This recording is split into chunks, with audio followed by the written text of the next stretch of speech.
que la semaine précédente, nous avions parlé assez longuement d'Abraham et de Sarah et comment Dieu avait permis le changement de nom. Ce changement de nom était indispensable, comme je vous l'ai expliqué, puisque il fallait qu'il change de nom pour pouvoir communiquer à Sarah et son épouse la lettre divine qui elle-même allait transformer le nom de cette femme et lui donner la possibilité de pouvoir enfanter. Vous savez que il y a deux choses dans la vie d'Abraham qui sont absolument surprenantes. Je voudrais quand même vous faire remarquer quelques principes tout à fait surprenants. Le premier, c'est, comme je vous l'avais déjà dit, mais je pense que vous vous en souviendrez, c'est que Abraham était un homme qui avait fait des âmes, qui avait fait une âme, ou plutôt qui avait conçu une âme, puisqu'il est dit qu'il avait emmené avec lui l'âme qu'il avait faite, c'est-à-dire tous ceux qu'il avait pu retirer d'Ur en Chaldée, Ur-Chaldim, pour pouvoir les emmener avec lui.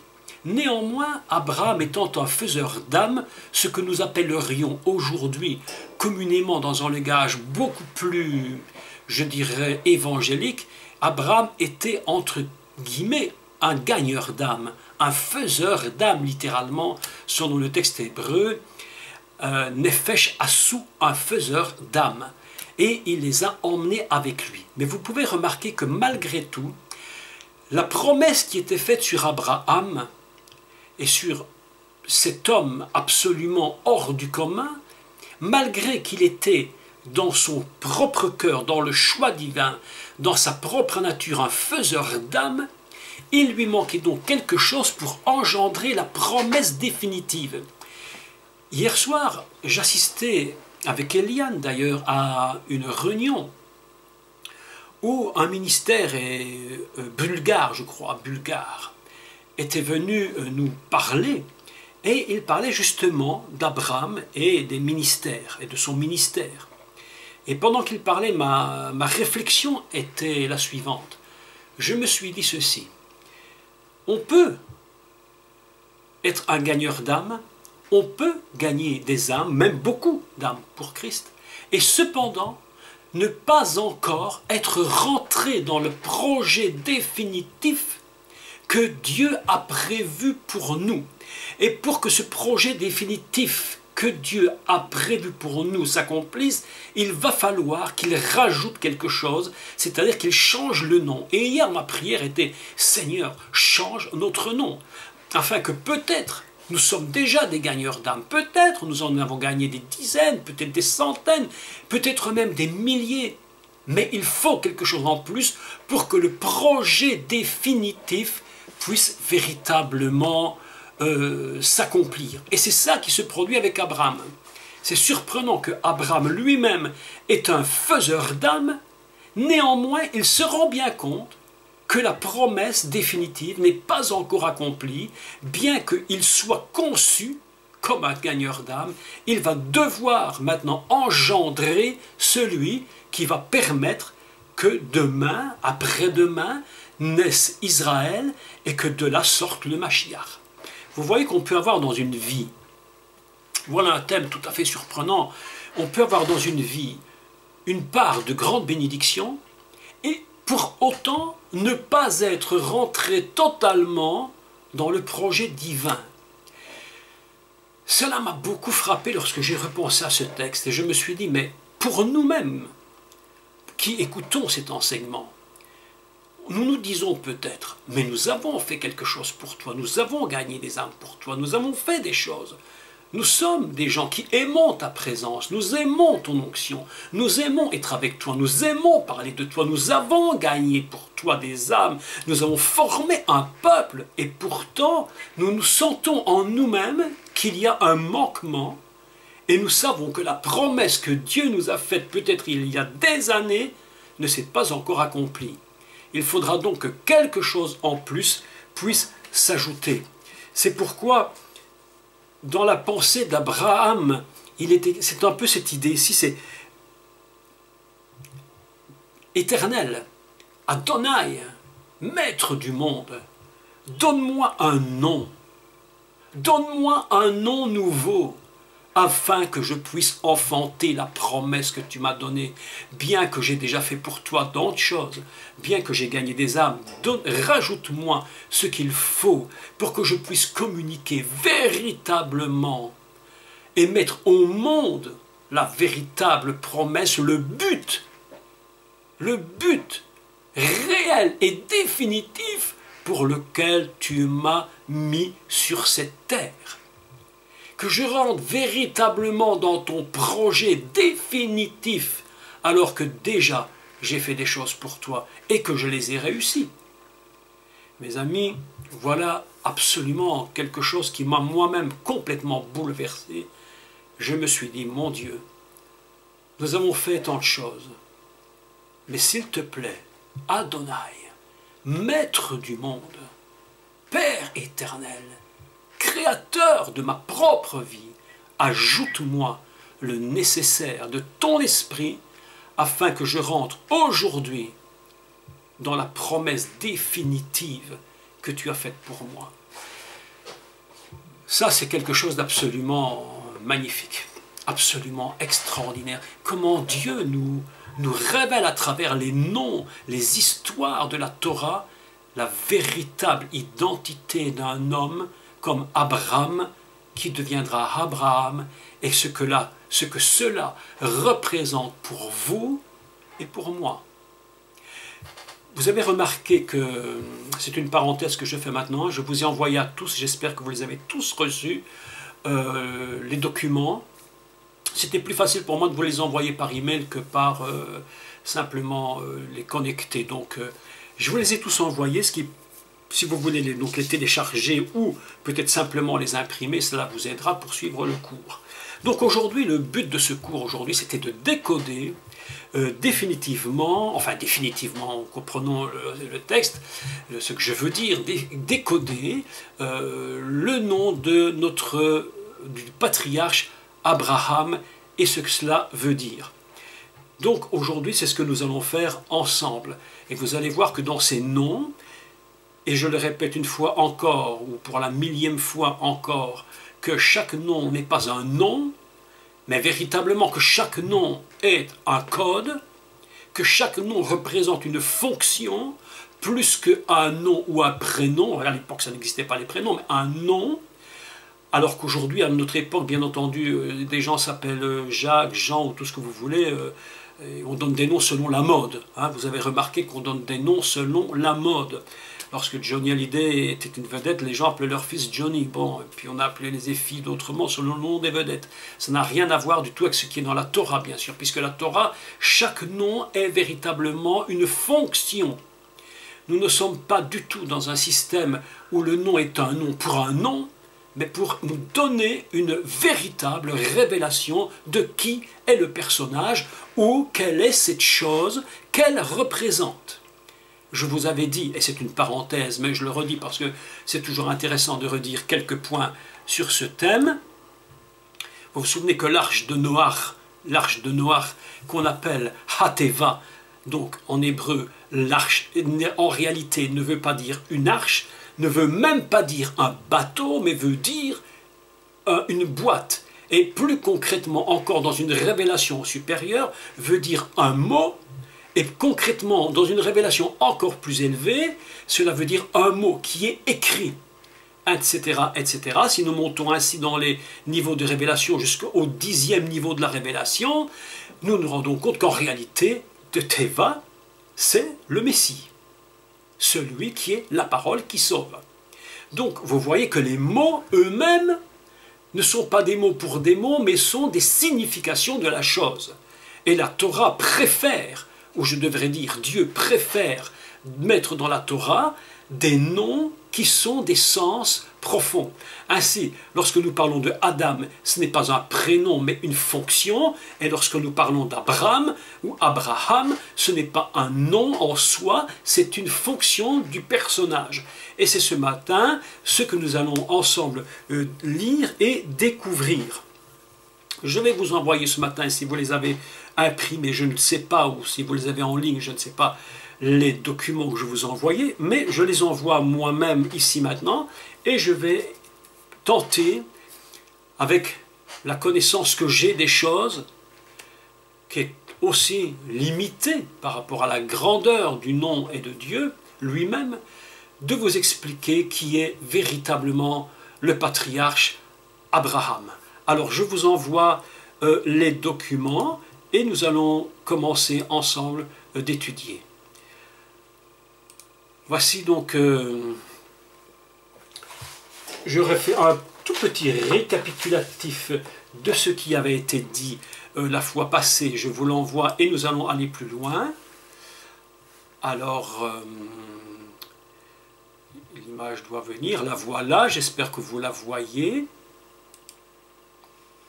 Donc je vous rappelle très simplement ce qui était dit, et nous allons passer un peu plus loin.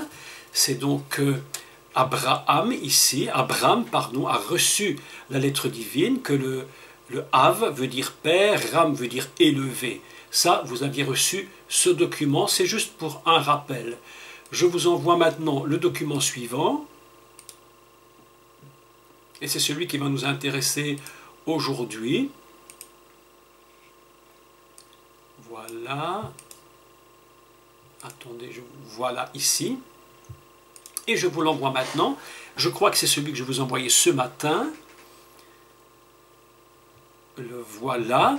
C'est le document. Il est écrit 5, en fait c'est le 6. C'est une petite erreur que j'ai faite dans mon texte, c'est le 6 et non pas le 5. Nous avons ici le mot Abraham, qui est donc écrit et avec quelques explications en dessous. Vous m'excuserez pour l'écriture qui n'est pas très très bonne, mais c'est fait qu'un gros marqueur, et comme je n'ai pas l'opportunité ou la facilité d'écrire les textes en hébreu avec l'imprimante, je suis obligé de le faire à la main. Donc vous m'excusez pour la qualité qui n'est pas très très très bonne. Mais bref, ce qui compte pour nous, c'est d'avoir le texte sous les yeux. Voilà donc ici le mot Abraham. Je voudrais qu'on puisse expliquer ce mot, donc je dirais lettre par lettre, que nous puissions bien comprendre qui est ce personnage en rentrant dans le cœur de la lettre, non pas seulement dans le mot, mais dans le cœur même de la lettre du nom, et que nous puissions comprendre ce que cela veut dire. Vous vous souvenez, et j'en suis persuadé bien sûr, que la première lettre dont je vais maintenant entourer, vous voyez, attendez, je vais la prendre ici, voilà, la première lettre de Abraham, qui est la première lettre du mot Adam, ça vous vous en souvenez, et la dernière lettre, qui est la dernière lettre du mot Adam. Par contre, nous allons étudier la première lettre, qui est le Aleph. Qu'est-ce que Aleph dans la pensée de la Torah et dans la pensée hébraïque? Que représente cette lettre? Cette lettre, c'est donc la première lettre de l'alphabet hébraïque. Aleph, première lettre de l'alphabet. En français, nous avons le A. Ici, c'est Aleph. Première lettre. La deuxième lettre, c'est Bet. Bet, c'est la deuxième lettre, elle vaut 2, etc., etc. Ainsi, cette première lettre de l'alphabet représente en tant qu'unité ce qui se trouve dans le niveau le plus élevé, c'est-à-dire l'unité divine dans son sens le plus élevé qui soit. Aleph, c'est 1. 1, c'est l'unité divine. C'est vraiment l'image de la connexion avec le divin. Puisque la deuxième est le Bet et qu'elle vaut 2, c'est-à-dire la dualité, et que la Torah, rappelez-vous bien que la Torah commence par la lettre Bet, c'est-à-dire elle ne commence pas par Aleph, parce que le monde a été créé sur Bet, c'est-à-dire sur la lettre de la dualité. Et vous voyez que j'ai écrit en dessous, Bet égale 2, dualité. Le monde, vous le savez comme moi, est fondé sur la dualité, mais si le monde est créé sur la dualité, avant le Bet se trouve le Aleph. Et le Aleph est une lettre qui représente l'unité dans le divin le plus élevé qui soit. C'est pourquoi, ce qui est très intéressant dans cette lettre, c'est que puisque le Aleph est l'unité, eh bien, en réalité, lorsque Dieu va faire son Adam, et qu'il va commencer Adam par la lettre Aleph, Dieu nous montre par là que l'Adam est vraiment le personnage qui est connecté dès son commencement par le divin. Il y a en lui quelque chose qui est dans l'unité du divin.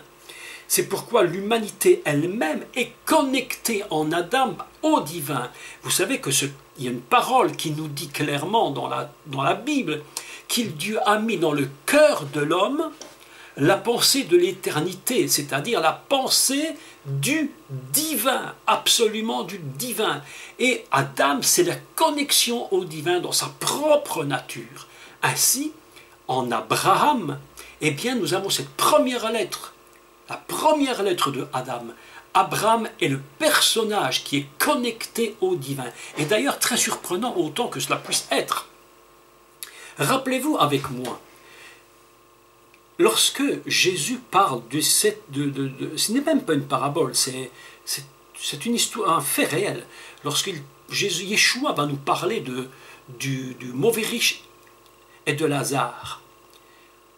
Où va se trouver Lazare après sa mort?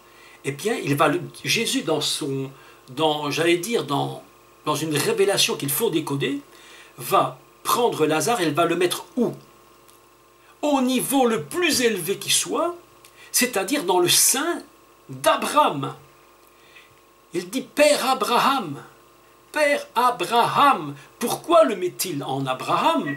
Pourquoi n'a-t-il pas mis Lazare, aurait-il dit dans le cœur d'Élohim, dans le cœur de Hachem, dans le cœur de Dieu? Pourquoi dit-il Abraham?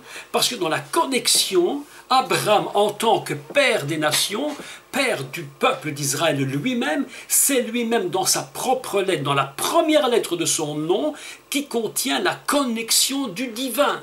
Il est uni avec l'unité divine. C'est pourquoi lorsque Jésus va parler de Lazare, il va le mettre dans le sein d'Abraham. C'est absolument incroyable. Il y a des moments où je réfléchis, je me dis, mais Jésus, mais vraiment, mais qui es-tu vraiment pour avoir donné de telles choses aux hommes? C'est absolument surnaturel. C'est quelque chose de puissant. Abraham, c'est la lettre Aleph, l'homme connecté littéralement dès son commencement au divin. Vous voyez que c'est sa première lettre. C'est un Adam éclaté dans son cœur, comme je vous l'ai expliqué, pour faire naître progressivement ce germe, faire éclore littéralement le germe qui va donner David et plus tard le Mashiach. C'est pourquoi la première lettre de Abraham, c'est Aleph. Absolument merveilleux. Le connecté au divin. Celui qui se connecte puissamment au divin. C'est celui qui est dans la nature profonde de la création, puisqu'il est écrit « Voici les engendrements de la terre en leur création ». Et le mot « en leur création », c'est Beribacham, ça veut dire en Abraham. Si vous voulez, si on décode le mot en leur création, c'est anagramme, c'est Beribacham, c'est comme Abraham. La connexion au divin. La première lettre d'Abraham, c'est la connexion au divin. Il est uni au Père, il vient du Père, il est choisi littéralement par le maître du monde pour être celui qui va devenir, celui qui engendrera Yitzhak et qui va engendrer Israël. Et il est impossible qu'il ait pu engendrer Israël s'il n'avait pas été connecté en premier au divin. C'est pourquoi Abraham commence par Aleph, le 1, l'unité Echad, l'unité indivisible, la connexion au niveau le plus élevé qui soit, le monde de ce qu'on appelle de la Hatsilou, c'est-à-dire le monde le plus élevé qui soit dans la révélation du divin. Voilà une des premières lettres du nom d'Abraham. Ce n'est pas par hasard que cela a été écrit comme ça. Dieu a communiqué véritablement sa nature dans la Torah pour que nous comprenions les mystères. Ce qui veut dire que pour nous, il est important que nous-mêmes, nous soyons totalement connectés au divin dès le commencement de notre vie. Et c'est ce qu'il fait avec nous. Il nous connecte littéralement au divin. Il nous bénit, il nous connecte au divin. Première lettre, l'unité. Abraham est un. Il ne peut plus être divisé, il est un en Elohim. Il est un en Hachem, dans le nom qui est au-dessus de tous les noms. Deuxième lettre, le Bet. Le Bet, évidemment, est absolument surprenant dans le nom d'Abraham, puisque le Bet, c'est la première lettre de la Torah. La première lettre du premier mot de la Torah et la deuxième lettre, et la première lettre du deuxième mot de la Torah, bara. Bereshit, bara. Première lettre de la Torah, première lettre du premier mot, première lettre du deuxième mot. Et remarquez ici quelque chose d'absolument formidable, c'est que, et je passe tout de suite à la troisième et je fais un petit lien, la deuxième et la troisième lettre d'Abraham sont les deux premières lettres de Bereshit, premier mot de la Torah, et de Bara, deuxième lettre de la Torah, deuxième mot de la Torah. Ainsi, ce bet, qu'est-ce que cela nous signifie? Cela signifie, bet c'est baït. Baït c'est quoi? Baït c'est une maison. Baït c'est un palais. Baït c'est un lieu dans lequel on habite. Baït c'est le lieu dans lequel on reçoit, dans lequel on va recevoir, dans lequel on va engendrer la maison, la famille. Baït c'est la maison. C'est, si vous voulez, c'est la référence qui contient en elle-même toute la présence du divin. Baït, c'est la maison du divin. D'ailleurs, on va dire clairement, pour définir le temple de Jérusalem, on va dire Baït HaKodesh, la maison de la sainteté, qu'on a traduit en français par le temple, mais en réalité, le mot temple est un mot qui a été un peu, je dirais, dans un langage français un peu, je dirais, élevé, comment dire, sublimé, on a sublimé un mot qui en réalité veut simplement dire une maison, mais pas une maison comme toutes les maisons. Baït HaKodesh, c'est la maison de la sainteté. Voilà des textes absolument formidables. Baït HaKodesh, la maison. Abraham, c'est la maison qui touche le divin. La maison qui touche le divin. Mais également, elle vaut la valeur de deux. Ce qui nous montre que deux, c'est la dualité. C'est la complémentarité. En Abraham, il y a une connexion au divin par Aleph, et il y a également une dualité et en même temps une complémentarité en lui-même. Il est ici-bas, sur cette terre, il fait partie littéralement de la création, puisqu'il est la première, cette lettre est la première de la création et de la Torah. Donc Abraham est littéralement connecté à la terre, il est un lieu de réception pour recevoir quelque chose de Dieu, pour garder en lui quelque chose du Seigneur. Et voilà pourquoi cette deuxième lettre est le Bet. La deuxième lettre, maison. Palais. Abraham est à la fois à la terre et il est à la fois au céleste. Exactement comme dans la pensée messianique, le Messie n'existe que parce qu'il est à la fois du céleste et à la fois du terrestre. C'est là, évidemment, qu'il y a une grande difficulté pour les Juifs aujourd'hui de comprendre qui est le Mashiach et que Yeshua est vraiment le Messie. Parce que dans la pensée hébraïque, ils disent non, il est impossible que le Mashiach soit un personnage qui vienne de l'autre, qui vienne de Dieu.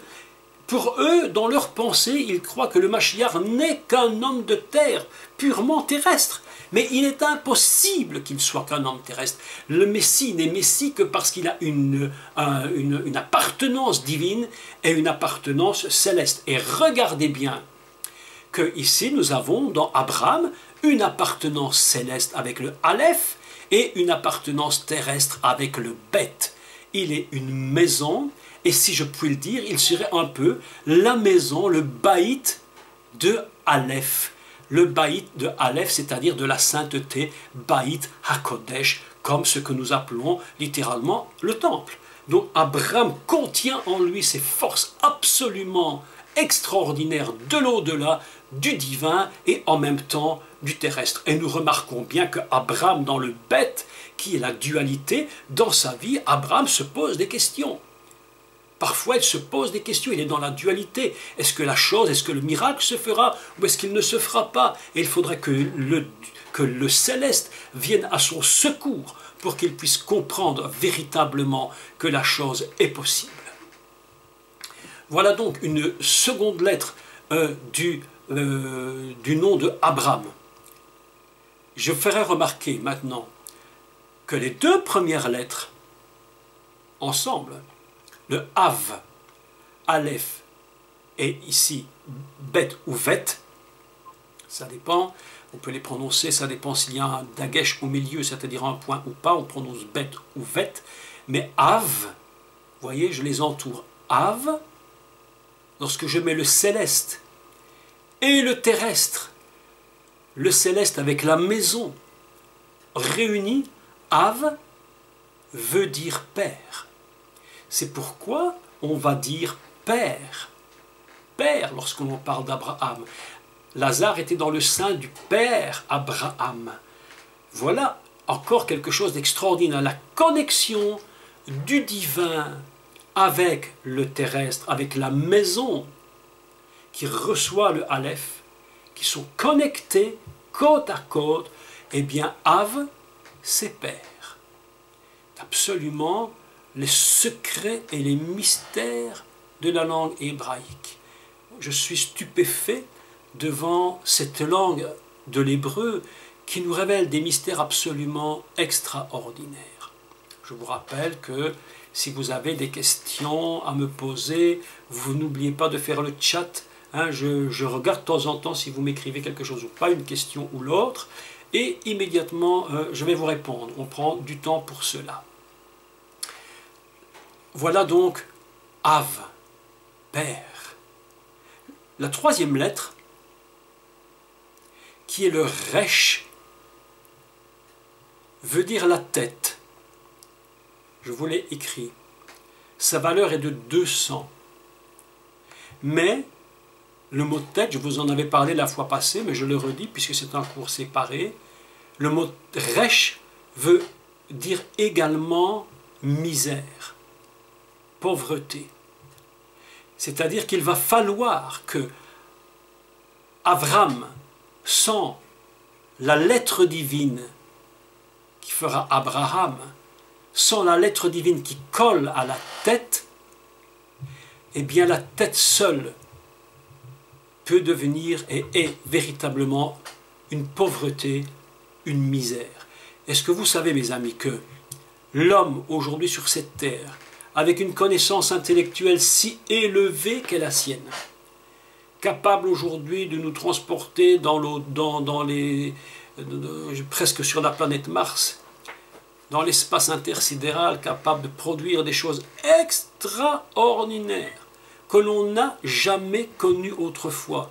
Nous sommes dans une période d'une science et d'un niveau intellectuel et d'une connaissance de la science absolument au-delà de tout ce qui a existé sur cette terre depuis le commencement du monde jusqu'à ce jour. Mais Dieu nous dit, écoutez-moi bien, vous pouvez avoir toute la connaissance du monde, vous pouvez même avoir toute la révélation du monde, vous pouvez faire tout ce que vous voulez dans ce monde, si élevé soit-il, si vous n'êtes pas en contact avec mon esprit, toute votre connaissance, votre intelligence n'est que misère et pauvreté. C'est pourquoi, sans Dieu, la Bible nous dit que le bien est appelé mal et que le mal est appelé bien. Pourquoi? Parce que la tête sans l'onction, la tête sans l'esprit n'est absolument pas capable de produire quelque chose qui soit valable et qui soit dans le cœur même du Père. Ainsi, vous vous rendez compte que Abraham tout seul n'avait pas encore eu la possibilité d'engendrer définitivement la promesse. Pourtant, je l'ai dit, il avait déjà fait des tas de choses. Il était déjà parti par la foi. Mais pour que la promesse véritablement s'accomplisse, il fallait que la connexion entre le divin et sa tête soit vraiment collée. Remarquez comment ce nom est extraordinaire, puisque toutes les lettres se collent les unes aux autres. C'est absolument surnaturel. Toutes les lettres se collent les unes aux autres. Le Aleph colle avec la maison, le Bet colle littéralement avec le Resh, la tête, et la tête colle littéralement avec le He. Le He qui est la lettre du nom divin dont vous vous souvenez. Ce nom divin dont nous avions parlé la semaine passée et dont la lettre, nous avions expliqué qu'elle était descendue dans le nom de Abraham pour former Abraham, afin que l'homme, Abraham, puisse maintenant véritablement rentrer dans la présence, puisse véritablement rentrer dans le projet et mettre au monde le projet divin. C'est cela qui est absolument fantastique. Je ne sais pas ce qui fait ce bruit-là. Si on pouvait couper le micro, ce serait vraiment très très gentil. Oui, si c'est possible de couper les micros, ce serait gentil, s'il vous plaît. Merci beaucoup. N'oubliez pas de les couper, vos micros, autrement nous avons des interférences un peu ennuyeuses. Voilà. Donc, je continue, que chaque lettre se colle les unes aux autres pour former une, je dirais, une unité absolument indivisible. Tout à fait indivisible. Aleph colle à la maison du Bet. Bet va coller au Resh qui est la tête ou la pauvreté. Et si il y a pauvreté, il va coller le He qui va produire la connexion du divin avec la tête. Et voilà maintenant que nous rentrons dans une dernière lettre qui est absolument importante, qui est la lettre Mem Sophite. Que veut dire Mem Sophite? Cette lettre, c'est le Mem Sophite. Ça veut dire que c'est la lettre qui se trouve en fin du mot. Lorsque le Mem est à la fin, eh bien, on le met dans cette forme ci. Vous voyez, une espèce de carré, là, plus ou moins rectangulaire, carré, avec une petite pointe en haut. Ça s'appelle le Mem Sophite. Le Mem, vous vous rappelez que c'est la dernière lettre du mot, donc de Adam. Et que le Mem, c'est la lettre du Mashiach, puisqu'il y a Aleph, Abraham, Dalet, David, Mem, Mashiach. Ainsi, nous avons ici la dernière lettre de Adam, qui est aussi la dernière lettre de Abraham. Abraham. Le Mem, qu'est-ce qu'il veut? Qu'est-ce que cela veut dire? Le Mem, Mem en hébreu veut dire source, ou de l'eau, ou la mer. C'est la lettre du Messie. Elle vaut 40. Voilà donc ici tout un ensemble absolument extraordinaire qui nous dit que la dernière lettre, c'est cette lettre qui va communiquer comme une source véritablement la connaissance du Mashiach au monde. Vous vous souvenez que Jésus a dit celui qui croit en moi, celui qui est en moi, qui est avec moi, dira Yeshua, des sources sortiront de son sein. C'est-à-dire que la source, c'est quelque chose qui va...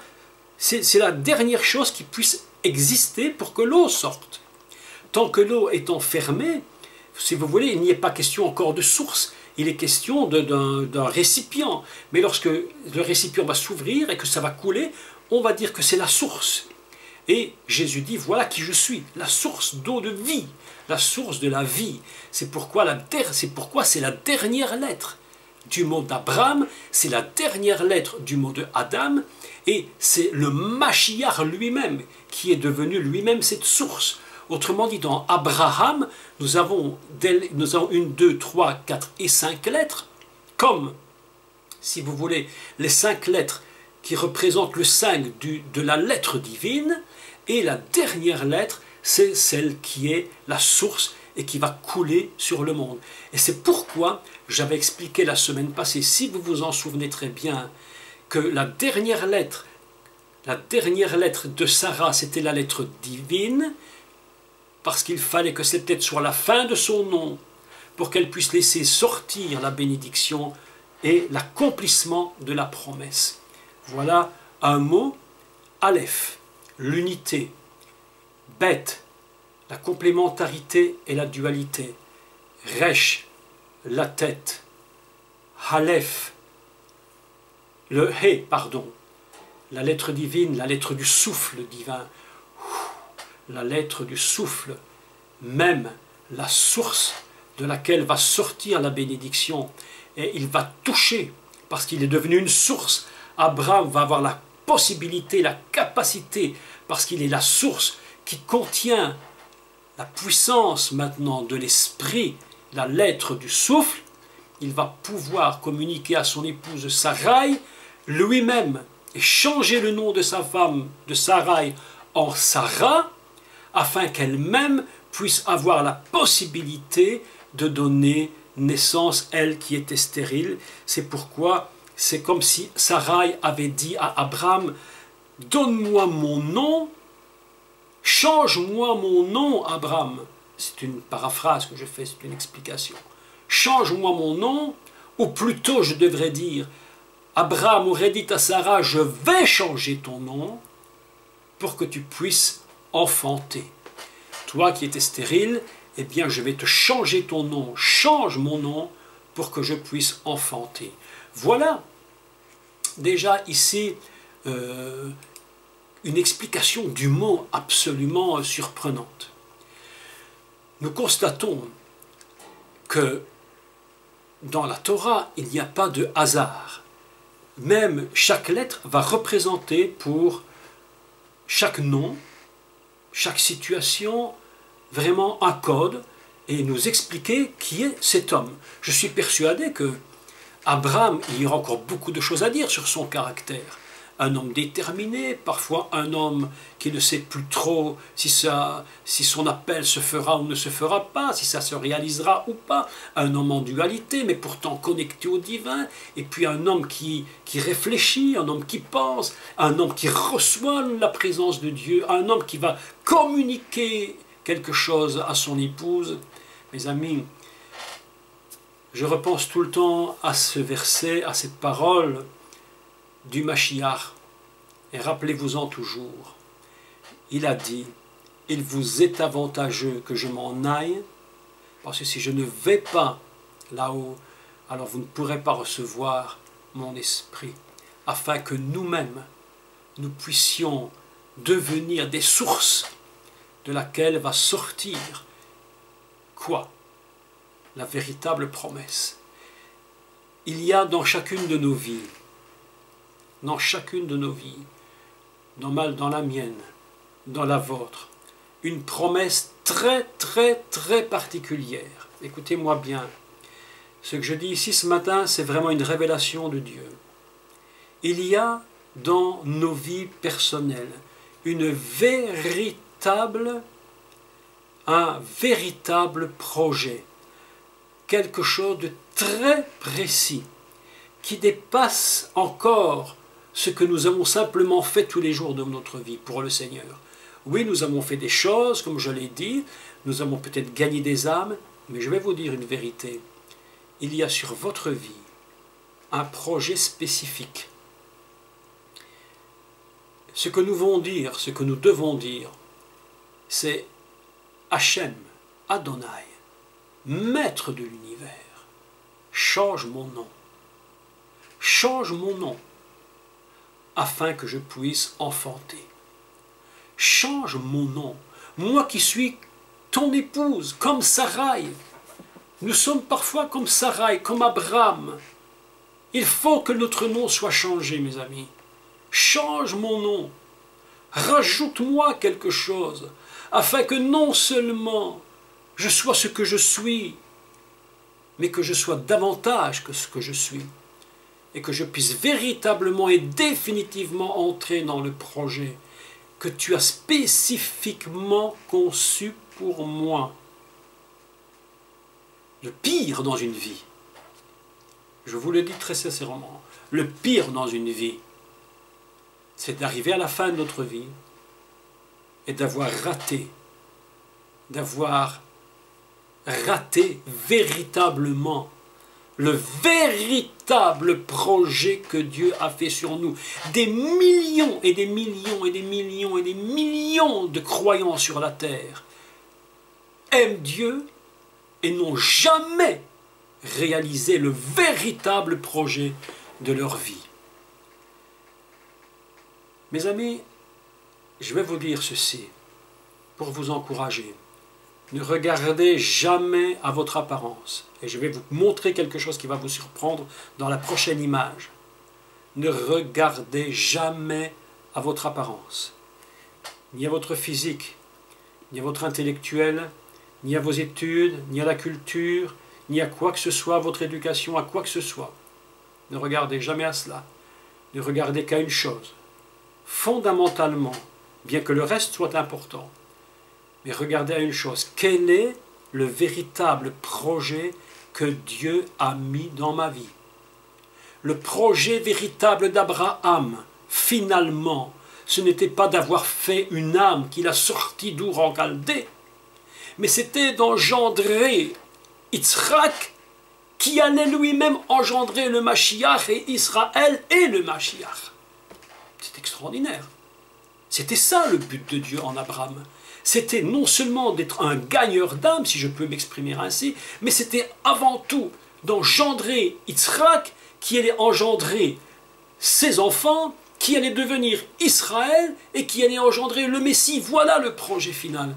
Et ce qui manque dans nos églises, ce qui manque dans nos vies, c'est de connaître véritablement le projet initial, le réchit initial de notre existence. À quoi Dieu m'a-t-il vraiment appelé?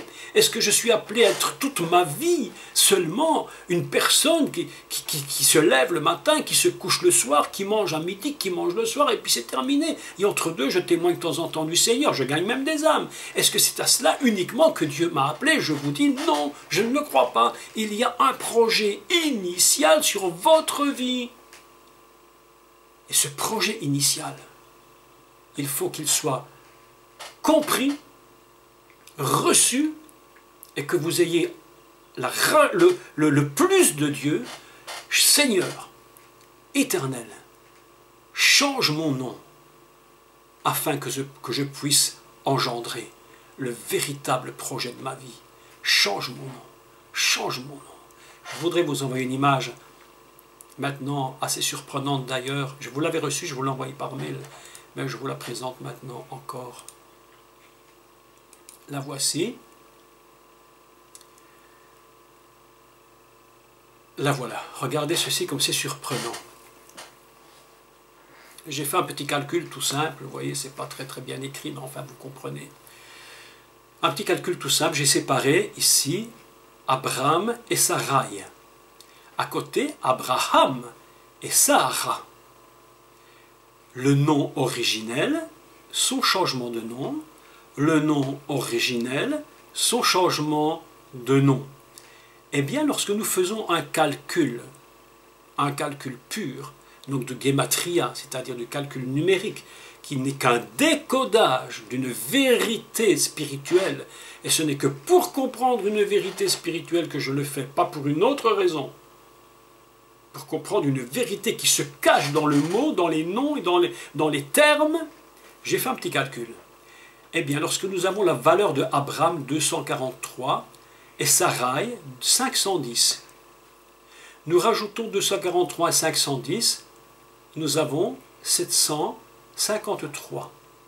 753, si je concentre la valeur numérique, j'obtiens 15. Si je reconcentre la valeur 1 et 5, j'obtiens 6. Regardez maintenant. Le changement de nom, Abraham, 248. Sarah, 505. Total, 753. Total, 15. Concentration, 6. En réalité, qu'est-ce que je veux vous montrer par là? Des mathématiques. Vous savez, Dieu est le Dieu des mathématiques. Hein, c'est lui qui est le Dieu des mathématiques supérieures, d'ailleurs. On n'a rien inventé, on ne fait que découvrir ce qu'il a inventé, ce que lui-même a créé. Qu'est-ce que cela veut nous dire? Eh bien, mes amis, quand tu regardes Abraham, quand les personnes regardent l'homme Abraham, ou qu'ils regardent l'homme Abraham, quand ils regardent la femme Sarai, ou qu'ils regardent la femme Sarah, en réalité, il n'y a aucune différence. À première vue, ils sont tous les deux 6, c'est-à-dire valeur de l'homme, jour de la création de l'homme. Mais où est le secret? Le secret, mes amis, ce n'est pas dans ce qu'on voit, mais c'est dans ce qui est en nous. Ce n'est pas dans ce que je vois, mais c'est dans ce qui est en moi. Voilà le secret. C'est ceci le secret. Et ça, mes amis, personne ne le voit. Personne ne le voit. C'est quelque chose de mystérieux qui est venu se glisser dans votre vie. L'apparence est la même. Nous sommes toujours que des humains aux yeux des autres. La Bible nous dit que Yeshua n'avait rien, écoutez-moi, il n'avait rien pour attirer les regards. Et pourtant la Bible nous dit de lui qu'il était le plus beau parmi les fils de l'homme. Qu'est-ce que cela veut dire? Ça veut dire que d'apparence, il n'y a pas de différence. Il est dans Abraham, puisqu'il est là. Il est dans Abraham, mais où est la différence? Elle est dans l'esprit qui remplit nos vies. Voilà ce que je voulais vous dire ce matin. Ne regardez pas à votre apparence, ne regardez pas à l'autre. Vous ne savez véritablement pas ce que Dieu a mis dans leur vie. Ce que je voudrais vous dire aujourd'hui, très simplement, c'est que Dieu a mis, et je le crois profondément, dans votre vie un projet. Il y a quelques jours, j'ai participé à une émission de télévision et le débat que nous avions avec plusieurs pasteurs, que vous pourrez voir bientôt d'ailleurs sur Internet, concernait l'Église. Et on se posait des questions, mais que va devenir l'Église?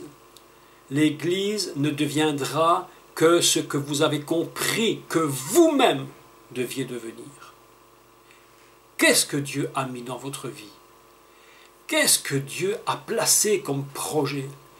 Vous savez que le Réchit, le projet divin originel, donc le Bereshit, le projet divin originel, va se subdiviser en de millions et de millions de projets individuels, de projets particuliers qui vont venir se placer dans votre vie afin que le projet de votre vie, que le maître créateur du ciel et de la terre a prévu pour vous, soit inclus véritablement dans le projet initial, afin que vous participiez définitivement au projet initial de Dieu. C'est pourquoi Dieu avait dit à Abraham, c'est toi, Abraham, c'est à toi que je demande de changer le nom de ta femme. Il faut que tu participes au changement de nom.